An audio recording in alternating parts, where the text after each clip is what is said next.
وقال رسول اللہ صلی اللہ علیہ وسلم انت اخوک فی الدنیا والآخرہ او کما قال النبی الکریم صلی اللہ علیہ وسلم صدق اللہ العظیم وبلغنا رسولہ النبی الکریم ونحن على ذلك لمن الشاہدین والشاکرین والحمد للہ رب العالمین۔ آج ہم گفتگو کر رہے ہیں حضرت علی کرم اللہ وجہ پر۔ حضرت علی حضور نبی اکرم سرور دو عالم صلی اللہ علیہ وسلم نے حضرت علی کو جو بچے تھے اپنے سینے کے ساتھ لگا لیا اور آپ نے ان کی پرورش کی، تربیت دی، آپ کے ساتھ یہ رہے۔ پیغمبر کی معیت، پیغمبر کا ساتھ حضرت علی رضی اللہ تعالی عنہ کو بچپن سے حاصل ہو گیا، اور ان کی والدہ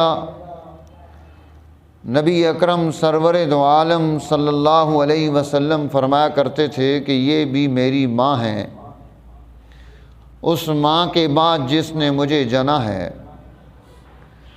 اور ان کی عادت تھی کہ جب عبد المطلب کے ہاں کھانا تیار ہوتا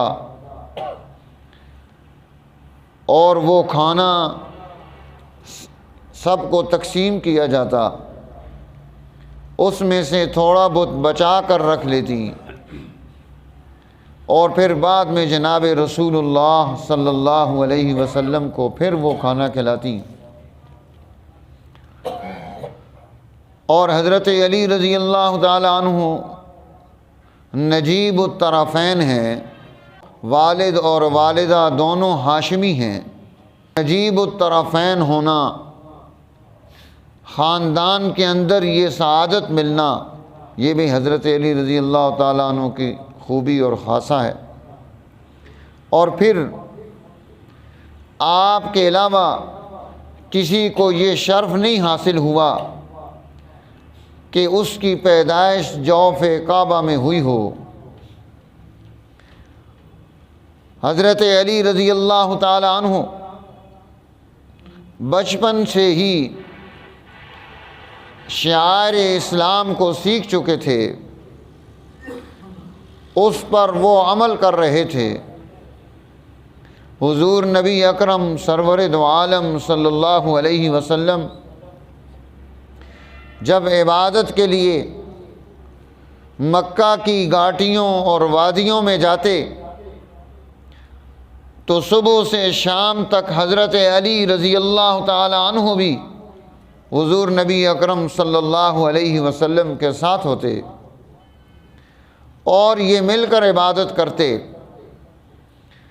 تو یہ شرف بھی انہیں حاصل ہوا کہ جب کوئی نماز نہیں پڑھ رہا تھا اس وقت حضرت علی رسول اللہ صلی اللہ علیہ وسلم کے ساتھ مل کر نماز پڑھ رہے تھے۔ جب کوئی اللہ کے سامنے سر بسجود نہیں تھا حضرت علی سر بسجود تھے۔ تو یہ اعزاز، یہ انعام، یہ بھی انہیں میسر آیا۔ حضور نبی اکرم سرور دو عالم صلی اللہ علیہ وسلم نے جب سورہ برات نازل ہوئی، حضرت ابو بکر صدیق امیر الحاج بن کر جا چکے تھے۔ آپ نے علی سے فرمایا کہ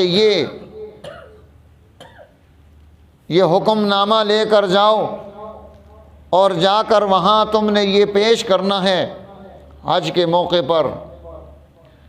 وہ کہنے لگے یا نبی اللہ، میں کوئی اتنا اعلیٰ خطیب نہیں ہوں کہ آپ میرا انتخاب کریں، یہاں پر اور بڑے خطیب موجود ہیں جو گفتگو کو بڑے اچھے انداز سے پیش کر سکتے ہیں۔ اللہ کے نبی صلی اللہ علیہ وسلم نے ارشاد فرمایا کہ علی، یہ اہم کام ہے، یا تو تم جاؤ گے یا پھر مجھے خود جانا پڑے گا۔ یہ حکم نامہ لے کر حضرت علی رضی اللہ تعالیٰ عنہ نے فرمایا کہ یا نبی اللہ پھر میں ہی چلا جاتا ہوں۔ آپ نے فرمایا جاؤ، اللہ تمہاری زبان کھولے گا اور خطابت کے جوہر تمہارے اندر وہ پیدا کرے گا، میری دعا تیرے ساتھ ہے۔ تو یہ حکم لے کر وہاں پر پہنچتے ہیں۔ حضرت ابو بکر صدیق رضی اللہ تعالیٰ عنہ نے پوچھا آپ امیر بن کر آئے ہیں یا مامور بن کر آئے ہیں؟ حضرت ابو بکر صدیق امیر تھے۔ انہوں نے فرمایا کہ نہیں، حج کے امیر آپ ہی ہیں، میں مامور ہوں۔ پھر یہ دونوں ساتھ چلتے ہیں۔ حضرت ابو بکر صدیق رضی اللہ تعالیٰ عنہ نے حج تعارف دی، آنے والوں کی تربیت اور تعلیم میں مصروف ہوئے، اور حضرت علی رضی اللہ تعالیٰ عنہ نے قرآن حکیم کی آیات انما المشرکون نجس فلا یقربوا المسجد الحرام بعد عامہم ھذا، کہ یہ ناپاک ہیں مشرک، آج کے بعد یہ مسجد حرام کے قریب نہیں آ سکتے۔ اور دوسرا حکم یہ تھا کہ آج کے بعد کوئی کعبہ کا ننگا طواف نہیں کرے گا۔ تو یہ حکم نامہ وہاں سنا رہے ہیں حضرت علی رضی اللہ تعالیٰ عنہ، اللہ کے نبی انتخاب فرما رہے ہیں۔ اور لکھا ہے بدر کے موقع پر حضور نبی اکرم سرور دو عالم صلی اللہ علیہ وسلم تھوڑی دیر کے لیے آپ نظر نہیں آئے۔ صحابہ کی جو جماعتیں موجود تھیں انہوں نے آپس میں آواز دے کر ایک دوسرے سے پوچھا کہ اللہ کے نبی کس گروہ میں ہیں، کس جماعت کے ساتھ ہیں؟ جب انہوں نے دیکھا آپ نہیں ہیں، وہ ٹھہر گئے، یہاں تک کہ نبی اکرم سرور دو عالم صلی اللہ علیہ وسلم سامنے تشریف لائے تو صحابہ اکرام رضوان اللہ علیہ مجمعین نے عرض کیا یا نبی اللہ، ہم نے آپ کو گم پایا تھا، ہم پریشان ہو گئے۔ آپ نے فرمایا کہ علی کے پیٹ میں تکلیف تھی اور یہ تھوڑا سائڈ پہ گئے تھے قضائے حاجت کے لیے، تو میں پیچھے تھا نگرانی کے لیے کہ کہیں اچانک کوئی پیچھے سے دشمن حملہ نہ کر دے ان پر۔ تو حضور نبی اکرم صلی اللہ علیہ وسلم آپ کا دھیان، خیال رکھنا، محبت، وہ فریضہ سر انجام دینا کہ میں نے بیٹا بنا کر لیا ہے تو میں اب اس کی پوری نگرانی بھی کروں، اولاد کی تربیت اور تعلیم، ان کی نگرانی اور حفاظت، ان کی پیچھے غور و خوض، یہ بھی والدین کی ذمہ داری ہے کہ ان کو کھلی چھٹی نہ دے دے، ان پر نگاہ رکھے، ان کے دوستوں کو دیکھے اور اس کی جتنی ایکٹیویٹی ہیں ان کو اپنے سامنے رکھے، اس کو ٹائم دے تاکہ اس کی اچھی تربیت ہو سکے۔ حضور نبی اکرم سرور دو عالم صلی اللہ علیہ وسلم آپ اپنے اس معمول کو پورا فرما رہے ہیں۔ تو یہ اہتمام غزوہ احزاب میں حضرت علی رضی اللہ تعالی عنہ آپ کے مقابلے میں عمرو ابن عبدو یہ سامنے آ گیا۔ اس نے پوچھا تو کون ہے؟ انہوں نے کہا میں علی ابن ابی طالب ہوں۔ انہوں نے کہا بھتیجے میں پسند نہیں کرتا کہ میں تجھے قتل کروں۔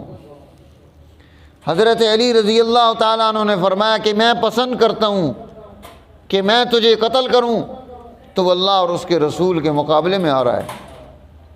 اس کو غصہ آ گیا، اس نے گھوڑے سے چھلانگ لگائی، اس گھوڑے کے پاؤں کاٹ ڈالے، تلوار سے اس کے چہرے پر زخم کر دیا، وہ بھاگ کھڑا ہوا۔ اب یہ مقابلے میں آتا ہے، حضرت علی رضی اللہ تعالیٰ عنہ کے آپ نے بچھاڑ دیا۔ جب وہ مر گیا تو حضرت علی رضی اللہ تعالیٰ عنہ نے اس وقت چند اشعار پڑھے اس کے مر جانے پر کہ جو غضبناک ہو کر سامنے آ رہا تھا۔ تو آپ نے فرمایا نصر الحجارۃ من صفاہ رأیہ وَنَصَرْتُ رَبَّ مُحَمَّدٍ بِثَوَابِي، یہ اپنے بتوں کی مدد کر رہا ہے، ان پتھروں کی مدد کر رہا ہے، اور من صفاہ رأیہ، اس نے یہ مدد اپنی عقل کی بے وقوفی کے ساتھ اختیار کی ہے، اور وَنَصَرْتُ رَبَّ مُحَمَّدٍ بِثَوَابِی، اور میں نے رب محمد صلی اللہ علیہ وسلم کی مدد کی، اور یہ مدد میں نے ثواب کے ساتھ، عقل اور سمجھ کے ساتھ کی، دیکھ اور پرکھ کر کی۔ تو ان دونوں میں بڑا فرق ہے، اس لیے وہ فرمانے لگے فَسَرَرْتُ حِینَ تَرَکْتُ مُتَجَدِّلًا کَالْجَزْعِ بَیْنَ وَکَاوِکَ وَرَاوِی، کہ جب میں نے اسے بچھاڑا، اسے گرا دیا، اسے قتل کر دیا، وہ ایسے پڑا ہوا تھا جیسے ایک جو ہے درخت پڑا ہوتا ہے کھجور کا کسی ویرانے میں، اور کسی جو ہے پہاڑ کے اور ریت کے تودے پر، اس طرح سے میں نے اس کو گرا کر بچھاڑ دیا۔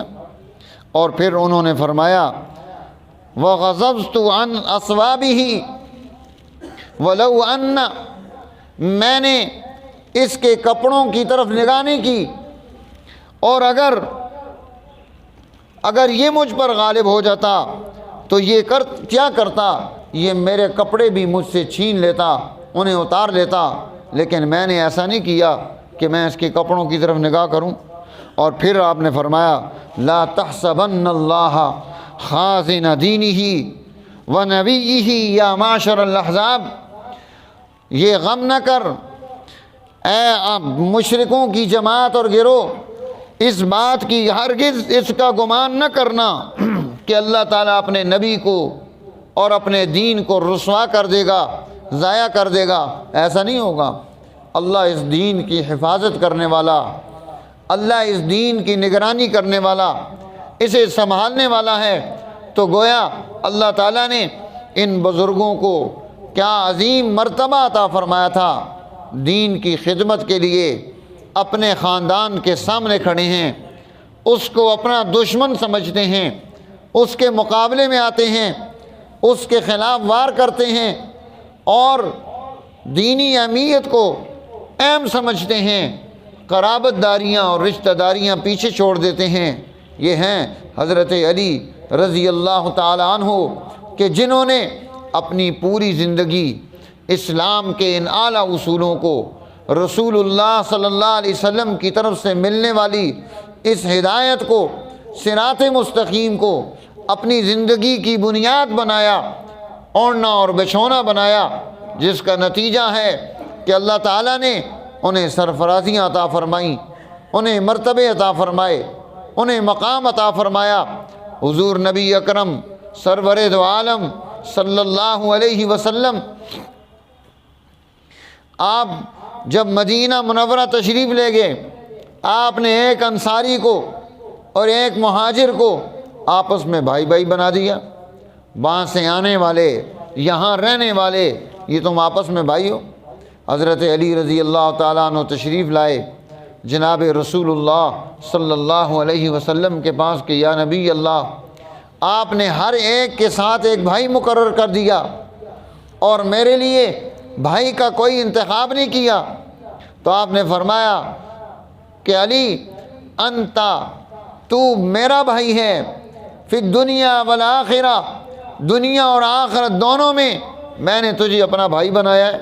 حضور نبی اکرم صلی اللہ علیہ وسلم کا مواخات کا سلسلہ حضرت علی رضی اللہ تعالیٰ عنہ کے ساتھ آ رہا ہے کہ آپ نے حضرت علی کو اپنا بھائی بنایا۔ انت اخوک فی الدنیا والآخرہ، تو دنیا اور آخرت میں میرا بھائی ہے۔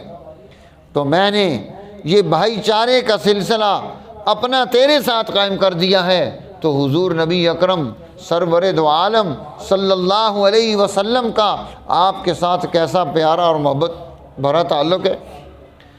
حضرت فاطمۃ الزہرا رضی اللہ تعالی عنہ، حضرت ابو بکر صدیق نے آپ کو پیغام نکاح دیا۔ آپ نے فرمایا میری بیٹی ابھی چھوٹی ہے، پھر حضرت فاروق اعظم نے پیغام نکاح دیا، یہی جواب ارشاد فرمایا یہ بھی چھوٹی ہے۔ پھر حضرت علی رضی اللہ تعالیٰ عنہ نے پیغام نکاح دیا تو آپ نے اس پیغام نکاح کو قبول کیا۔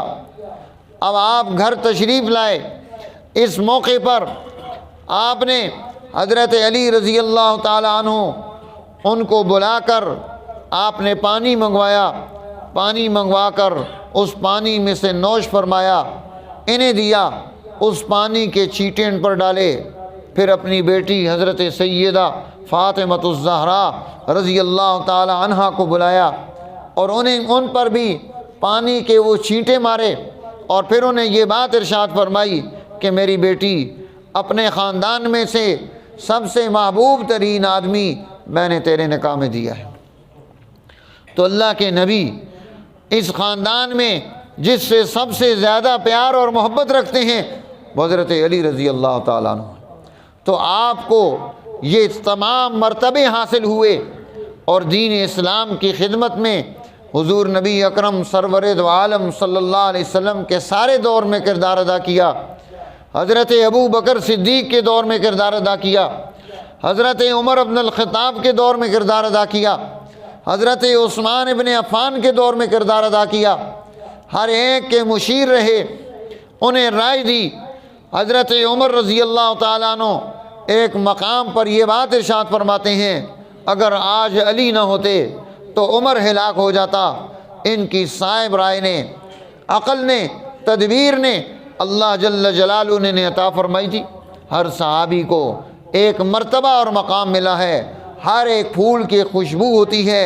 حضور نبی اکرم صلی اللہ علیہ وسلم کی حدیث مبارکہ، ارحم امتی بامتی ابو بکر، میری امت میں سب سے رحم دل انسان ابو بکر ہیں، اشدہم فی امر اللہ عمر، دین کے معاملے میں سب سے زیادہ سخت حضرت عمر ہیں، احیاہم عثمان، حیا میں عثمان سب سے آگے ہیں، واقضاہم علی، اور فیصلے کرنے میں، تدبیر میں، رائے دینے میں سب سے بڑا مقام حضرت علی رضی اللہ تعالیٰ عنہ کا ہے کہ انہوں نے درست رائے اور تدبیر سے امت کو سہارا دیا۔ آج اس تدبیر اور عقل کو سیکھنے کی ضرورت ہے، نہ کہ جذباتی ہونے کی، کہ ہم اپنے سماج کو، اپنی سوسائٹی کو، آج آنے والے مسائل کو حل کرنے کے لیے کیا حکمت عملی بنائیں گے۔ اب آج ہماری سوسائٹی میں ہماری نسل نو کے ساتھ بھی ہمارے سارے سیاسی، مذہبی، سماجی لیڈروں نے یہی کیا، وہ کھائی کی طرف بڑھ رہا ہے اور یہ اسے پیچھے سے آوازیں دے کر اور آگے بھگا رہے ہیں۔ اس کے لیے ان کے پاس تدبیر نہیں، اپنے سماج کو، سوسائٹی کو، نسل کو کس حکمت سے، کس عقل سے، کس تدبیر سے وہ واپس دین کی طرف لے کر آئیں گے۔ ہم دین پر لانا چاہتے ہیں اور کفر کا فتویٰ ہمارے پاس پڑا ہوا ہے، پہلے کہتے ہیں یہ کافر ہے، پھر کہتے ہیں یہ دیندار ہو جائیں۔